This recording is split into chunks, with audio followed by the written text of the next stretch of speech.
अस्सलामु अलैकुम वरहमतुल्लाहि वबरकातुहू। प्यारे बच्चों, मुताला पाकिस्तान लाज़मी क्लास 9th के साथ अहमद साकी हाज़िर खिदमत है। हमने 2 चैप्टर मुकम्मल कर रखे हैं और तीसरा चैप्टर ज़मीन और माहौल हमने शुरू किया हुआ है, जिसका बोर्ड पेपर पैटर्न के मुताबिक पहला हिस्सा यानी कि सिरल इंतखाबी सवालात हमारे मुकम्मल हो चुके हैं। दूसरा हिस्सा यानी मुख्तसर सवालात और जवाबात जारी और सारी है। तो प्यारे बच्चों, आज हम मुख्तसर सवालात और जवाबात के तीसरे लेक्चर की तरफ बढ़ रहे हैं।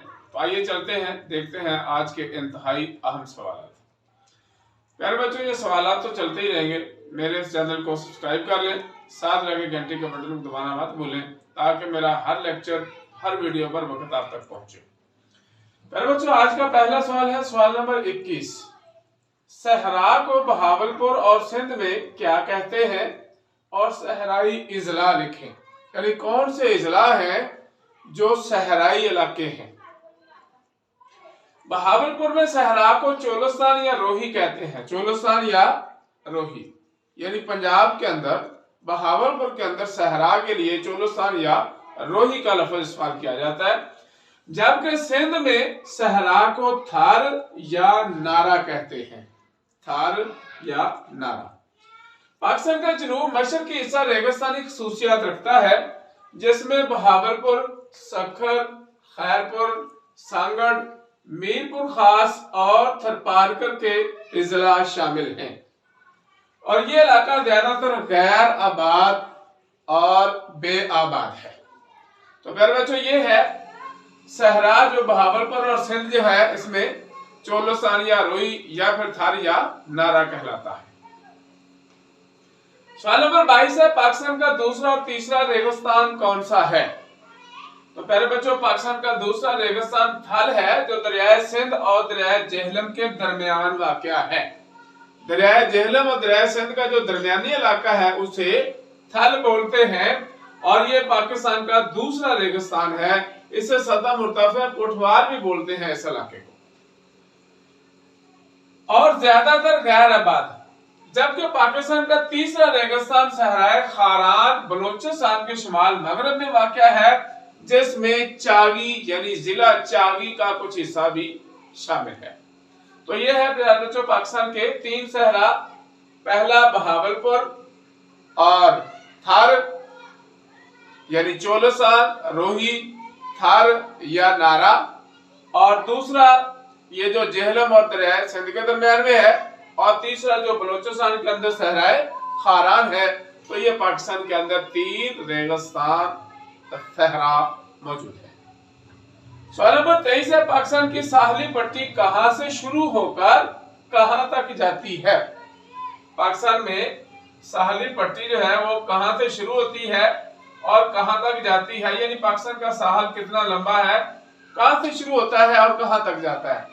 तो मेरे बच्चों, ये मैं आपको कसीरुल इंतखाबी सवालात में बता चुका हूं कि पाकिस्तान का साहिल 1050 किलोमीटर लंबा है और ये पाकिस्तान की सारी पट्टी जो है ये मशरक में सूबा सिंध में भारत की सरहद से शुरू होकर मगरब में ईरान की सरहद तक फैली हुई है। यानी जहां से हमारी भारत और पाकिस्तान की सरहद अलग होती है, वहीं से समुद्र टच करता है, वहीं से पाकिस्तान का साहिल शुरू हो जाता है और ये मशरक में भारत की सरहद से शुरू होकर मगरब में ईरान की सरहद तक फैली हुई है। ये पाकिस्तान का साहिल जो है मशरक में भारत से शुरू होता है और मगरब में जाके ईरान तक चलता रहता है और इसकी लंबाई 1050 किलोमीटर है। यानी सूबा सिंध और सूबा बलोचिस्तान का बहुत सारा इलाका जो है ये समुद्र के साहिल पर वाक़या है, जिसमें पाकिस्तान की अहम तरीन बंदरगाहें मौजूद हैं। मैं आपको पहले बता चुका हूं, इंटरनेशनल भी और नेशनल भी। यानी पाकिस्तान की जो बैनुल अक़वामी बंदरगाहें हैं कराची, पोर्ट कासम और ग्वादर है, जबकि पाकिस्तान की जो नेशनल लेवल पे यानी पाकिस्तान की नेवी और माहिरगिरों के इस्तेमाल में है, उनमें पसनी है, उनमें जीवानी और गडानी वगैरह छोटी छोटी बहुत सारी सी पोर्ट्स मौजूद है। सवाल नंबर 24 है, सतह मुर्तफिया पोठवार सतह समुद्र से कितनी बुलंद है और इस सतह मुर्तफिया का अहम दरिया और वादी कौन सी है। तो प्यारे बच्चों, सतह मुर्तफिया पुठवार सतह समुद्र से 300 से 600 मीटर तक बुलंद है और यहाँ का अहम दरिया दरियाए सवां है, जो यहाँ अपनी वादी बनाता है, और सतह मुर्तफिया पुठवार की सतह बेहद कटी फटी है। ये मैं पहले भी बता चुका हूँ कि सतह मुर्तफिया पुठवार भी दरिया झेलम और दरिया सिंध के दरमियान वाले इलाके को कहते हैं। और ये जो सतह मुर्तफिया है, इसकी बुलंदी सतह समुद्र से 300 से लेकर 600 मीटर तक है। और यहाँ इंतहाई अहम दरिया जो है वो दरिया सवा है, जो अपनी वादी भी बनाता है, जिसे वादी सवा बोलते हैं।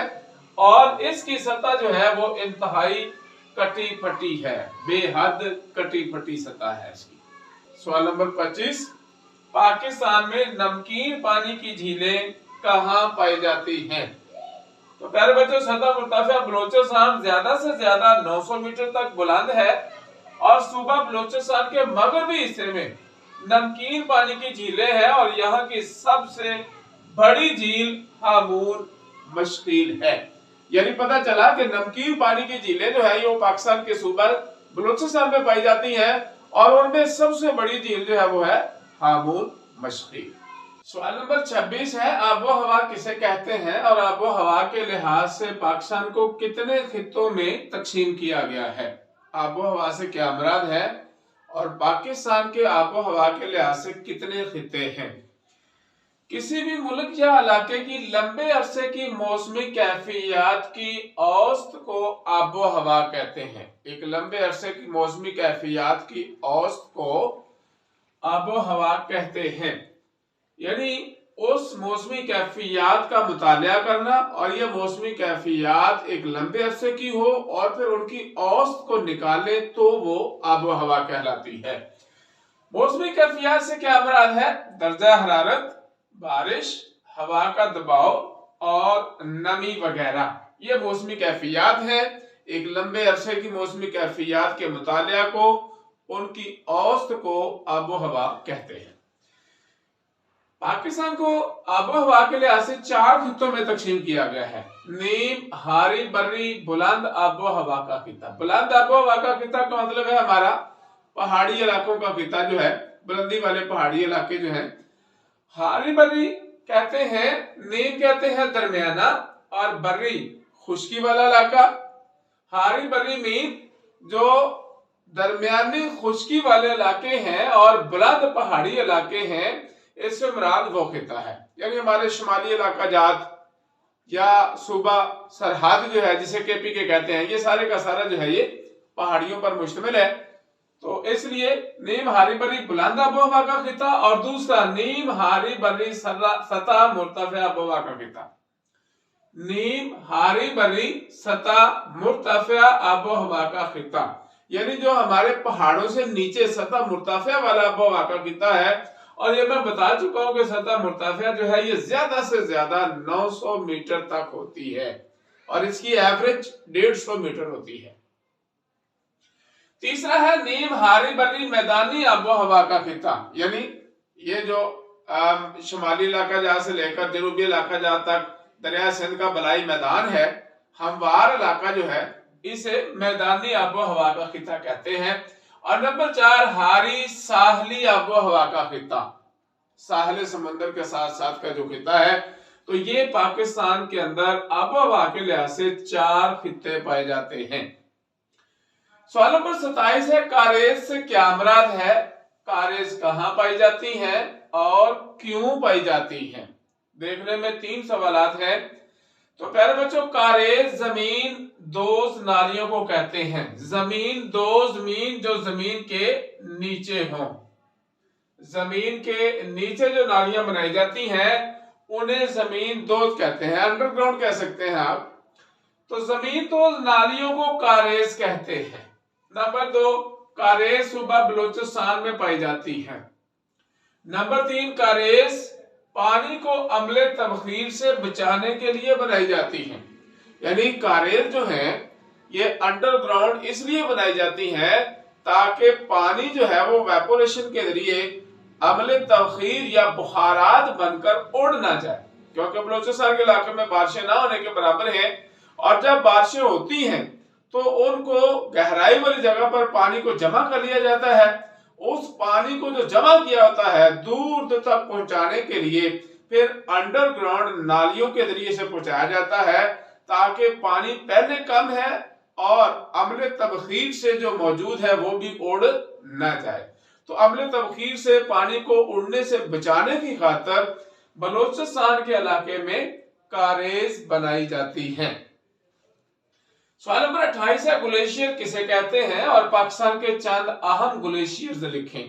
پیارے بچوں، پہاڑوں پر اور ان کی وادیوں میں سال ہر سال سے مسلسل برف پڑنے کی وجہ سے نیچے والی برف سخت ہو جاتی ہے، یعنی پہاڑ پاری اس کی وادی میں کئی سال سے مسلسل برف باری ہو رہی ہے تو نیچے والی جو برف ہے وہ سخت ہو جاتی ہے اور کم بلندی کی طرف سرکنا شروع کر دیتی ہے، جسے گلیشیئر کہتے ہیں۔ کئی سال سے مسلسل برف باری ہونے کی وجہ سے نیچے والی جو برف ہوتی ہے وہ سخت ہو جاتی ہے، تودوں کی شکل اختیار کر لیتی ہے تو کم بلندی کی طرف پھر وہ سرکنا شروع کر دیتی ہے، جسے گلیشیئر کہتے ہیں۔ اور بعض دفعہ یہی گلیشیئر ٹوٹتے ہیں تو پھر بہت ساری جھیلیں جو ہیں وہ وجود میں آتی ہیں۔ تو پیارے بچوں، سیاچن، بولتورو، ریمو، بطورا، ہسپر، بیافو جو ہیں یہ ہمارے پاکستان کے اندر انتہائی اہم اور مشہور و معروف گلیشیئرز ہیں۔